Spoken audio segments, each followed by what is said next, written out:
واصحابہ اجمعین۔ بسم اللہ۔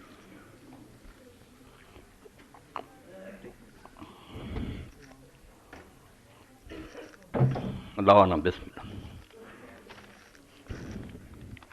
الحمدللہ رب العالمین والصلاة والسلام علی رسول الامین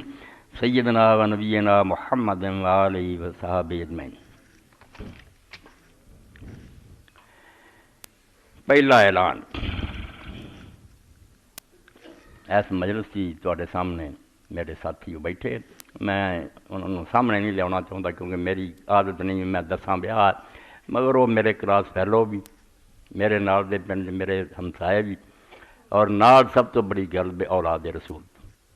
ہمیشہ تو میری انہوں کی محبت رہی۔ اور میں اس باروں میں امام شامی رحمۃ اللہ علیہ نے اپنی کتاب عبد المختار لکھا کہ ایک آدمی حج نوں جا رہا سی تو رستے ایک شخص جڑا سی وہ علیحدگی چ ملیا، انہیں تنہائی چ انہوں کیا کہ میں اولاد پیغمبر چوں، بچیاں جوان ہو چکی ہیں،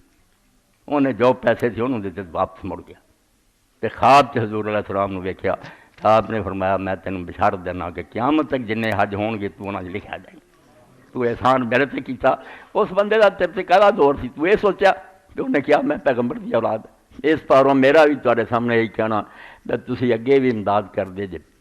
شاہ صاحب کی مدد کرو، 4 بچیاں انہوں کی شادی کا انہوں نے اہتمام کرنا، میرے بھائی بچپن کے ساتھی ہے میرے، اللہ توفیق دے زیادہ سے زیادہ تعاون کرو، صفاں گھوم جایا کرو،